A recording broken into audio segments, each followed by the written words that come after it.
pernyataan ketiga, protonema memiliki satu set kromosom saja. Kemudian pernyataan keempat, zigot akan tumbuh menjadi sporofil yang diploid. A. Jika 1, 2, 3 benar. B.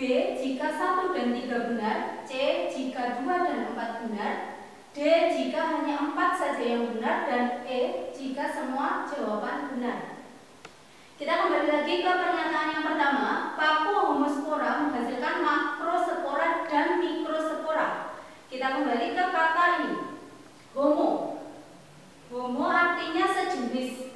Kalau sejenis berarti spora yang dihasilkan oleh tanaman paku homospora adalah spora saja. Tidak ada makrospora dan tidak ada mikrospora. Jadi sporanya sejenis. Jadi nomor 1 ini salah. Jadi untuk jawaban A, B, dan E langsung kita coret salah.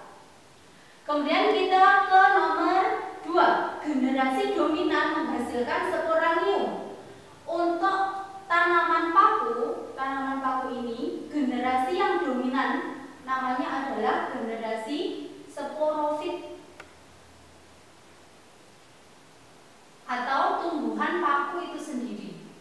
Sehingga karena dia namanya sporofit pasti nanti akan menghasilkan spora atau ya ini betul menghasilkan sporanium. Jadi jawaban nomor 2 benar.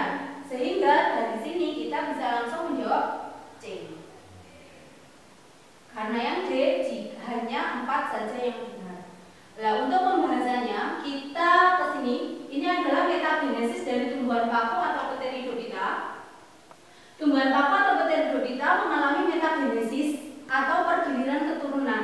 Jadi nanti dia akan mengalami generasi sporofit dan mengalami generasi gametofit. Generasi sporofit disebut juga sebagai generasi aseksual dan dia menghasilkan spora.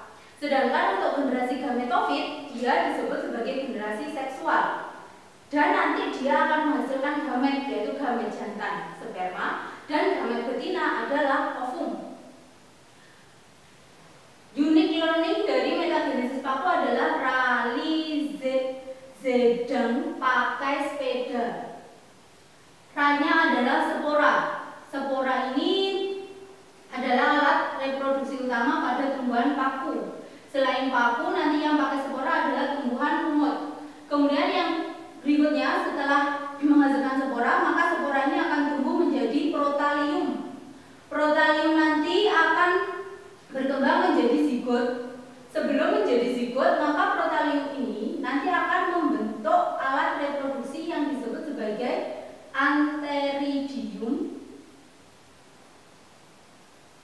dan archegonium.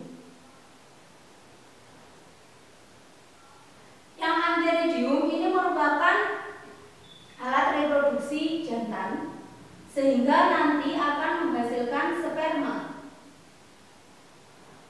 Sedangkan yang archegonium merupakan reproduksi betina yang nanti akan menghasilkan ovum. Kemudian ini terjadi fertilisasi sehingga terbentuk zigot. Zigot berkembang menjadi embrio, embrio menjadi tumbuhan paku dewasa. Tumbuhan paku dewasa nanti akan membentuk sporanium atau kotak spora yang nanti akan menghasilkan spora lagi. Nah, kalau dari sini kita lihat haploid diploidnya, kita mulai dari paling mudah kita mulai dari zigot. Zigot merupakan hasil fertilisasi dari sperma dan ovum. Sperma ini bersifat haploid, ovum juga haploid, sehingga zigot nanti diploid. Embrio juga diploid, paku dewasa diploid, sporanium juga diploid. Kemudian sporanium ini nanti akan mengalami pembelahan secara meiosis dan menghasilkan spora, sehingga spora nanti bersifat haploid dan protalium juga bersifat haploid. Nah, tadi kan dia mengalami metagenesis sehingga dia mengalami dua fase kehidupan, yaitu fase gametofit dan fase sporofit. Gametofitnya berarti penghasil gamet. Penghasil gametnya siapa? Penghasil gametnya adalah protalium. Karena dia yang membentuk antheridium dan archegonium, sehingga protalium ini disebut sebagai generasi gametofit. Sedangkan sporofitnya siapa? Yang menghasilkan spora, yang membentuk sporangium, yaitu tumbuhan paku dewasa. Ini yang disebut sebagai sporofit. Kalau kita lihat nanti ada generasi yang disebut sebagai generasi dominan, yang dia hidupnya itu lebih lama. Antara protalium dan paku dewasa, kita lebih sering melihat tumbuhan paku dewasa. Sehingga generasi sporofit pada tumbuhan paku ini disebut sebagai fase dominan.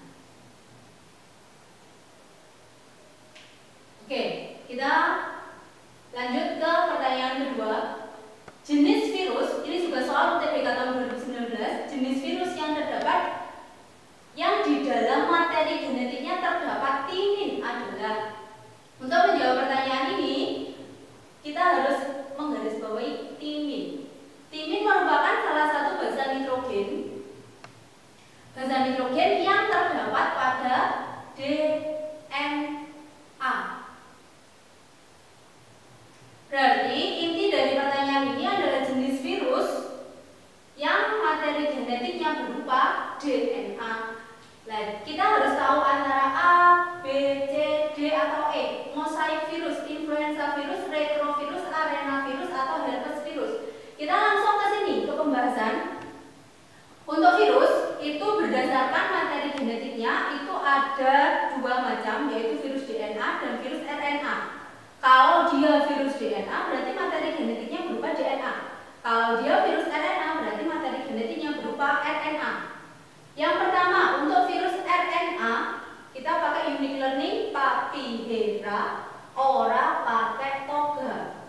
Yang pertama ada paramyxovirus, kedua picornavirus, ketiga hepatitis virus, retrovirus, atau yang ini paling terkenal dari retrovirus itu adalah virus HIV. Jadi dia nanti bisa menyebabkan AIDS. Kemudian arenavirus, orthomyxovirus, rhabdovirus, dan togavirus. Kemudian untuk virus DNA, vara, herpes, karena kipok. Ada virus varicella, kemudian virus herpes, kemudian pox virus, dan papillomavirus. Nah, dari sini kita bisa menjawab pertanyaan ini tadi. Berarti virus yang materi genetiknya berupa DNA adalah